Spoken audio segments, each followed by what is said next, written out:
It's been about 6 months since I started to feel something was off about my wife's behavior. She would say she was going out for a bit of shopping, and the number of times she would go out with me just increased. She used to invite me out too, but now she doesn't. She seems a little distant. A small sense of discomfort slowly built up in my heart, but I pretended not to notice, because I wanted to believe her. I pretended not to notice anything and pushed the small sense of discomfort deep in my heart. My name is Kimura Hiroshi. I'm 28 years old. I've been married to my wife, Sayaka, for almost 2 years. We've been together since our school days, and we're the same age.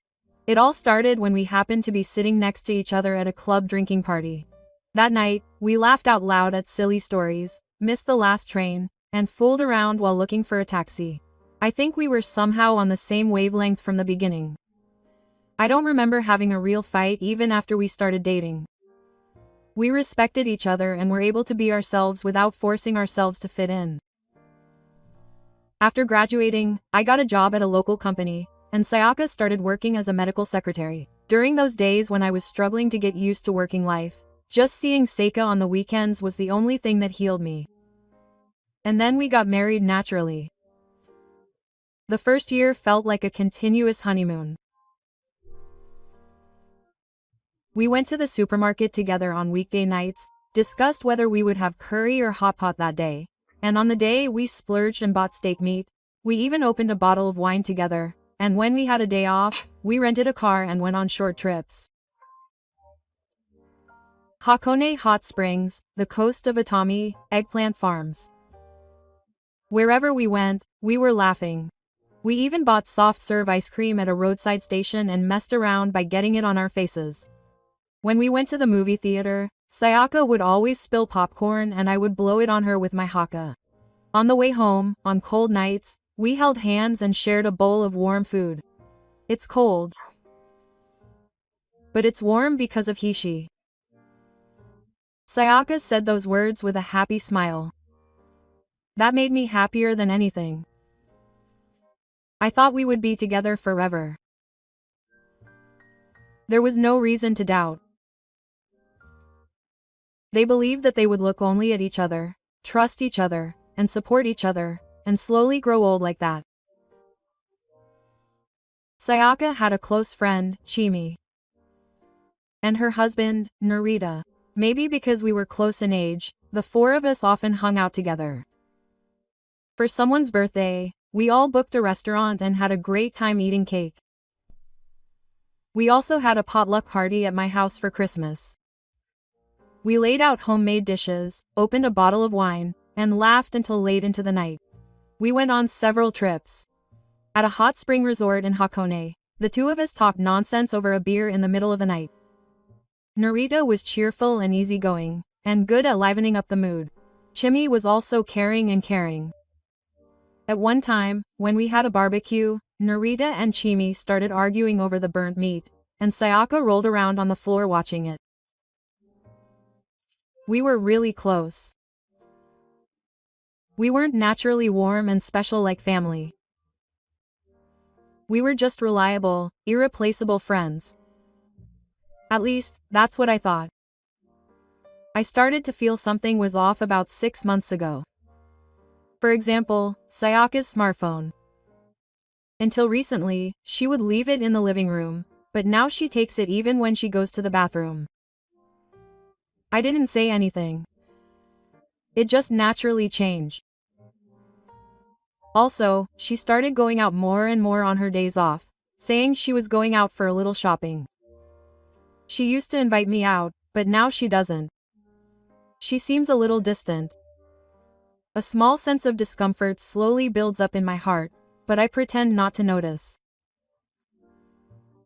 I wanted to believe her, so I wanted to believe everything, from her smile back then to the way home when we held hands. So I pretended not to notice anything and pushed the small sense of discomfort deep into my heart. One day, while I was cleaning the bath, I saw a large figure installed in the bathroom. It was a wide mirror that reflected the whole body, whether vertically or horizontally. The mirror seemed to be tilted for some reason. Huh? I went closer and touched it with my hand. It wasn't wobbly. But the angle was just strange. Curious, I looked closely at the bridge in the mirror and felt that one of the screwed parts was slightly loose. Was it just my imagination? I tried to say it out loud, but the uneasy feeling did not go away. It might be dangerous if it continues like this. If Sayaka falls while she is taking a shower, it could be a serious accident. Thinking so, I brought out my toolbox and checked each screw that was holding the mirror in place. Win-win. I gently turned the screwdriver. It wasn't particularly loose. There was nothing abnormal in the appearance. It didn't break even if I applied force. It seems to be okay. I told myself that, put the screwdriver away, and suddenly looked up. My face reflected in the mirror was somewhat grim. When did I start making that face? I realized it deep in my heart. No, maybe I knew it for a long time. I just didn't want to see the truth. I had been thinking about all the reasons why she wouldn't let go of her smartphone, why she went out more, and why Sayaka's eyes were gradually getting colder as she looked at me. I was just putting off the problems I knew I had. With that in mind, I finished my work. I returned to the living room and opened the can of beer. The popping sound echoed hollowly in the night. I closed my eyes and took a deep breath. I never knew believing someone could be so painful. I thought softly as I tilted the can. If I had been betrayed, I would never have been able to say the next words. The sense of incongruity grew closer to certainty with each passing day. Sayaka clearly started to avoid me. She spent less time making eye contact with me. She spoke less.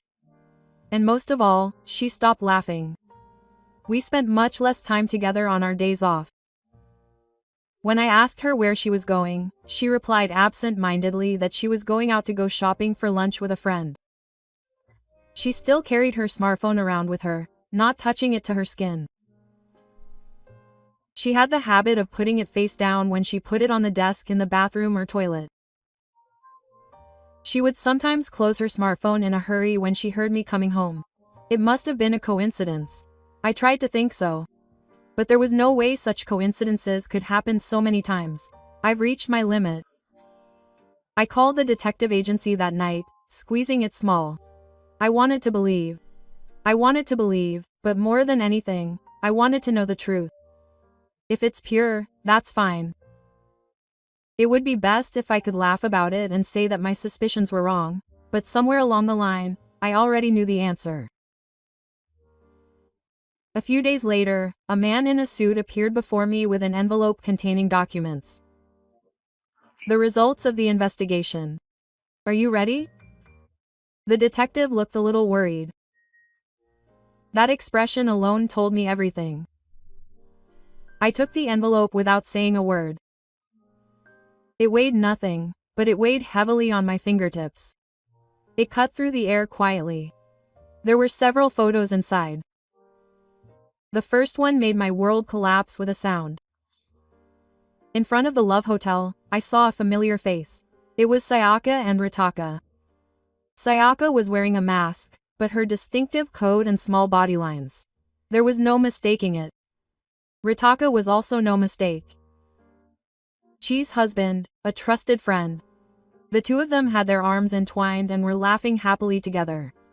They were so close that they looked like lovers, and in other photos, they even kissed in the car in the parking lot of a convenience store. My throat was tight. Memories of Sayaka flashed through my mind. A smiling face, a sweet voice, a warm home scene. It was all a lie. Of all people, Rita. Me and Sayaka. And Rita and Chi. The four of us had been friends with our families. We spent holidays together. We laughed at each other. My wife was taken by someone like that. I didn't want to believe it because I believed in him. The detective continued his report in a low voice. The relationship between the two of you has been going on for at least several months. Even during the investigation period alone, there were close contacts every week. Those words hit me right in the heart. The day Sayaka went out to lunch with a friend. The day she said she was coming to her parents' house. The day she said she was going to the beauty salon. All of those were for the purpose of going to see Rita. I quietly closed the envelope. I was angry. I was also frustrated that my wife had been betrayed by a man she thought was a friend. But more than that, a bottomless emptiness spread in my heart. I wanted to believe. I wanted to believe it over and over again. But I can't do it anymore. This is reality. It's a hopeless fact that's been thrust before my eyes. I've made up my mind. I quietly stood up. There's no need to show any more useless sympathy. My heart has already been broken to the point of no return. The evidence is here. I can't do it. All I can do is punish them. A cold determination quietly sank into the depths of my heart. That day had been strangely hot since the morning. A little after lunch, my smartphone vibrated as I was working at my desk. I looked and saw that it was a call from the apartment management company. What's with that at this time of night? I had a bad feeling in my heart and hurriedly pressed the answer button. Hello, is this Mr. Kimura? I'm contacting you urgently. The voice on the other end of the phone was very panicked. Yes. What's the matter? Actually, there was a report of a water leak from Mr. Kimura's lower house, so I called Mr. Kimura's room to confirm, but there was no response and my mind went blank for a moment. Can I go into the room first and take measures to stop the water leak? Yes, please. I'll be right back. I answered briefly and shoved my smartphone in my pocket. What could have happened that it was a water leak? I couldn't even imagine what was going on. Old water? No, could there be old water in a newly built apartment building? Sayaka should be at work too.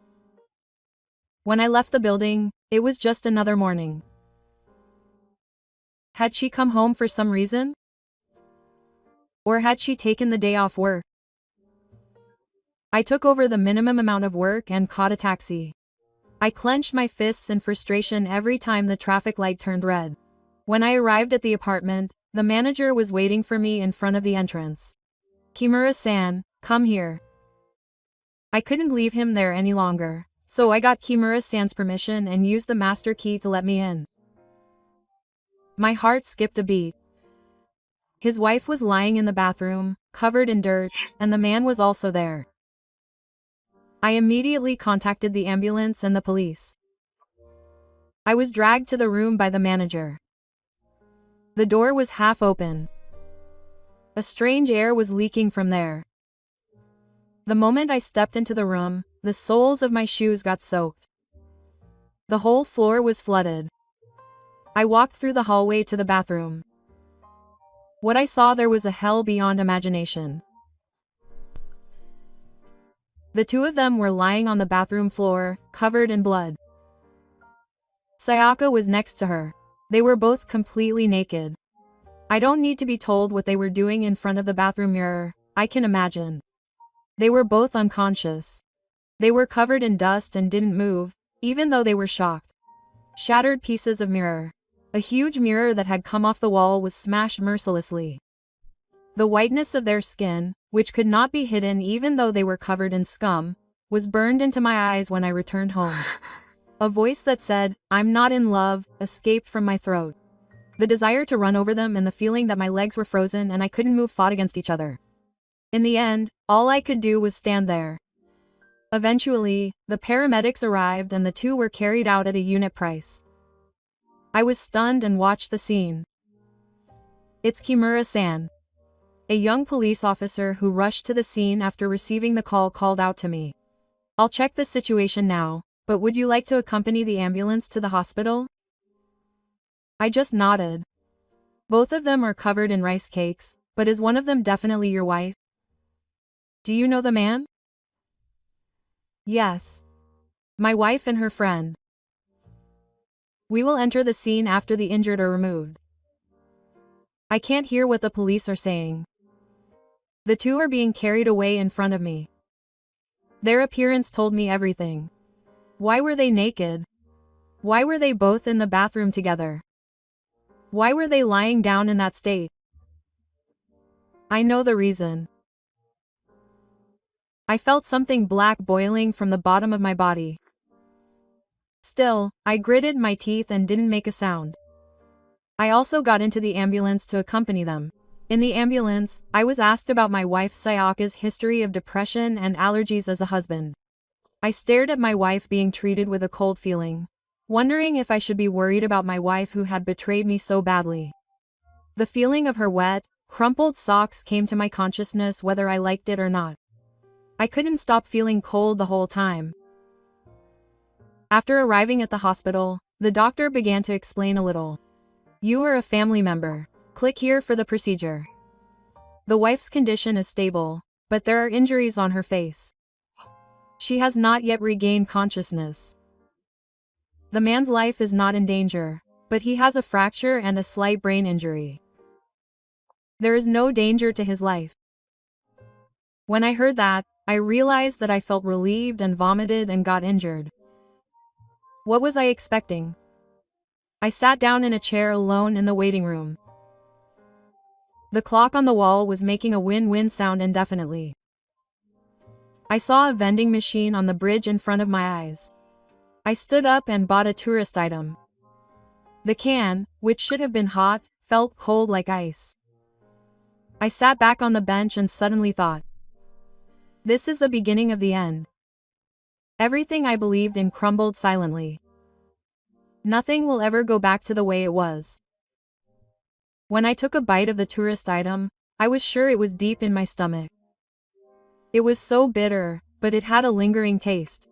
The hospital corridor was strangely quiet. A night after the ambulance was sent to the hospital, the doctor in charge told me the official diagnosis. The wife had a bruise on the right side of her face and was treated with a mortar. However, due to the damage to the nerves, there is a slight paralysis of the quadriceps in the right eye. Also, there will be a numbness all over the body, and there will be scars. This means that there is a possibility that Sayaka's right eye will not return completely. There will be a large scar on her face, and countless scars on her body. I thought it was a public price to pay. There is no way that she could live without losing anything after such repeated betrayals. Meanwhile, the results of Ryota's diagnosis were also conveyed. A comminuted fracture of the left shoulder. It will take a considerable amount of time to get to each place. In some cases, the range of movement may be limited. And there is a numbness all over the body. So Ryota will not be able to work properly as a member of society for a while. Both of them have received a proper punishment. I listened to the explanation calmly. There was no surprise, anger, or sadness.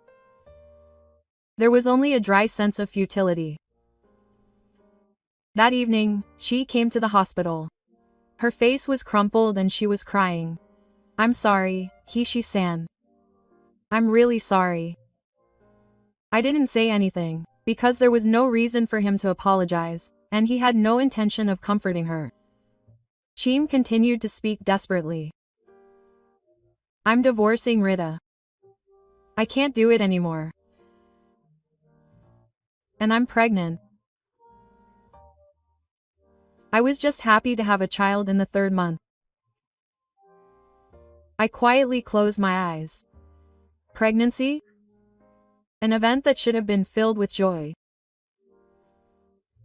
It was ruined by the betrayal of her husband and best friend. Still, Shim tried desperately to protect the life in her belly while holding back tears.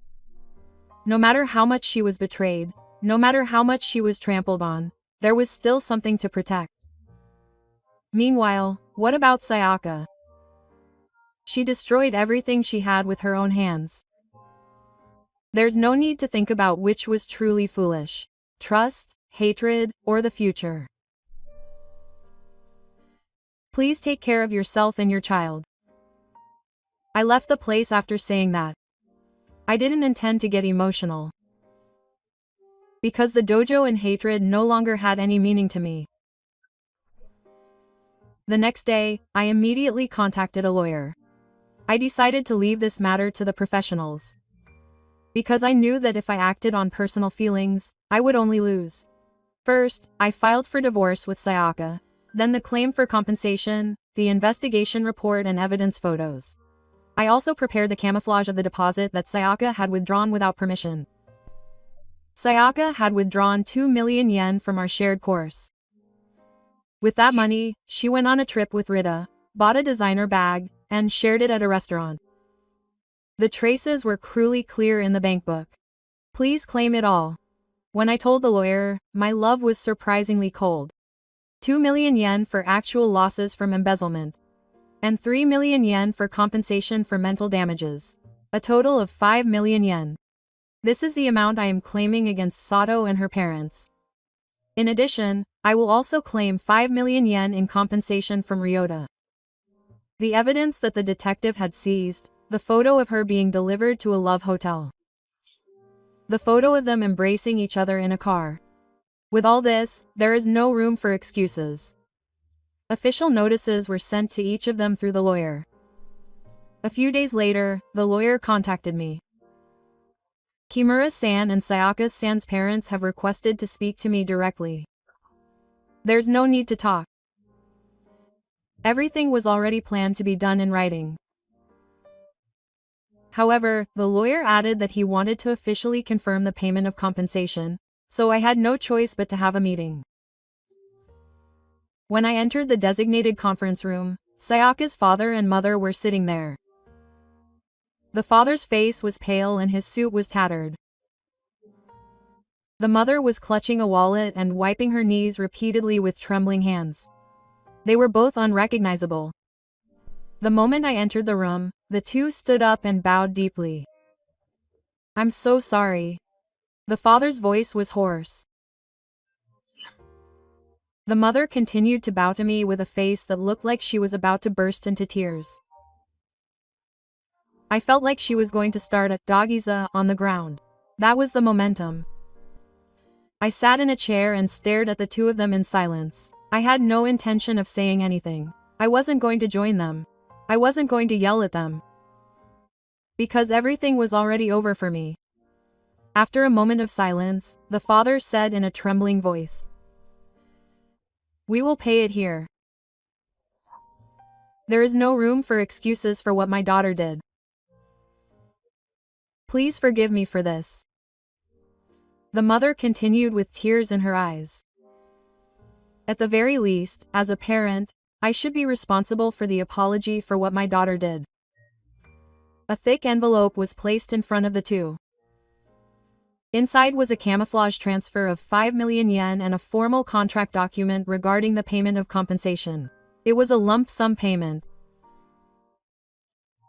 Where did they collect the money from? Did they sell their income, withdraw their savings, or even borrow money to prepare it? It didn't matter. Even if I knew that, nothing would change. I looked through the documents calmly and nodded slightly to the lawyer. The two continued to bow their heads while the lawyer explained the procedure. "I'm really sorry, Hishi-san." I didn't answer. After putting down the envelope and bowing deeply, Sayaka's father looked up. His eyes were filled with desperation and weakness that was trying to cling to something. "Hishi-san, if possible, can you please not end this here?" I stared at the father in silence. Both my daughter and Sayaka are sincerely regretful about this incident.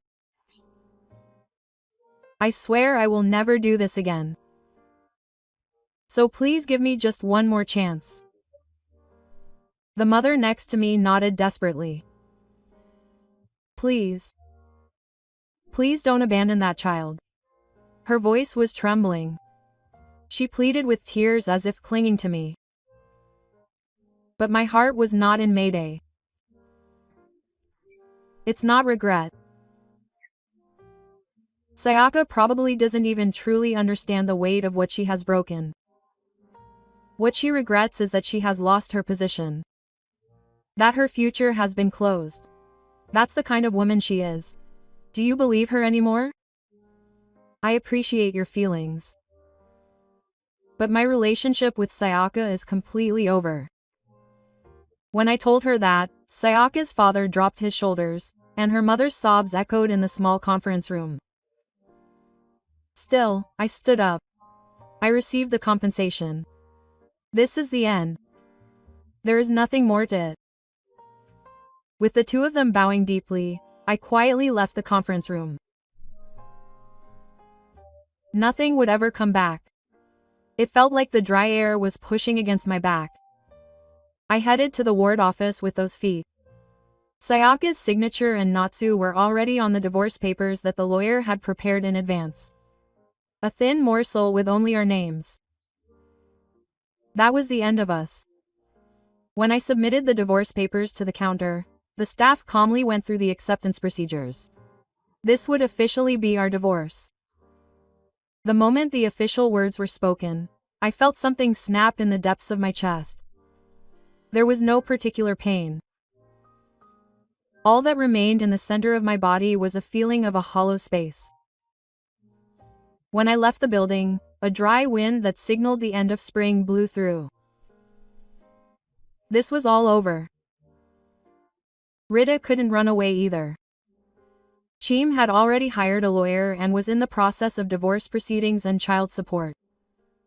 And she was 3 months pregnant. Ryota had no choice. Child support for his child, alimony to his wife, and alimony to me. With demands from 3 directions, Ryota must have been like a beast cornered by a construction worker. The lawyer contacted Ryota's representative once to ask if they could discuss reducing his school hours. Of course, I immediately refused. I had no intention of forgiving him for being lenient. I would make him pay the price for his betrayal. That was the end of the matter. After a while, 5 million yen was paid in one lump sum through Rita's representative. I don't know where the money came from. Did he cry to his parents? Did he try to kill himself? I didn't know anything about that. The only thing I know for sure is that Ryota will see hell from now on. He's in debt, he's lost his ritual, and he doesn't know if he'll be able to return to work. It's all his own doing. He thought it was the price he had paid for the things he'd done. Rita would also have to live with the ugly image of himself reflected in the broken pieces of the mirror for the rest of his life. It's over. But the cold air swirling in his chest did not go away no matter how much time passed. After the divorce was officially finalized, Sayaka returned to her parents' home. She said she was left with scars on her face. Unable to find new food, he began juggling warehouse cleaning and part-time work at a bread factory. Now, look. I thought that from the bottom of my heart. I had no intention of forgiving everything for betraying me and destroying my home. From now on, I'll be tormented by the guilt I caused every time I look in the mirror. A month has passed since then. The seasons have progressed a little. The smell of crab was mixed into the daytime air. I stopped by the apartment to move out of that room. The living room that was flooded that day. The shattered bathroom mirror, the empty room was refurbished and cleaned. Still, I didn't want to live in a house with traces of betrayal still remaining at the bottom. The manager showed up to be present.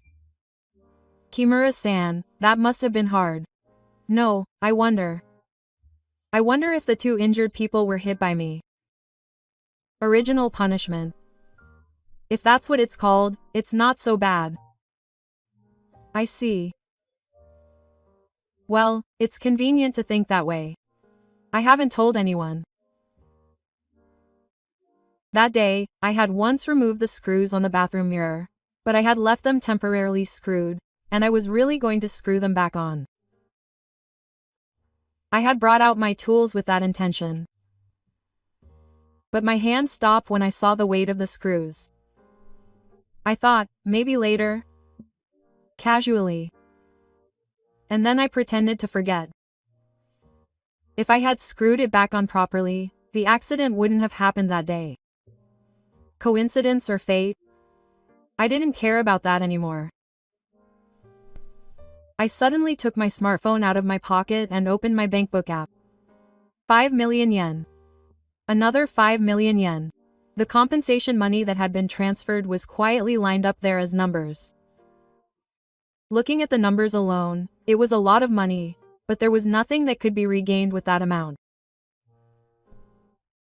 All the trust and love that had been lost, just numbers were quietly piling up.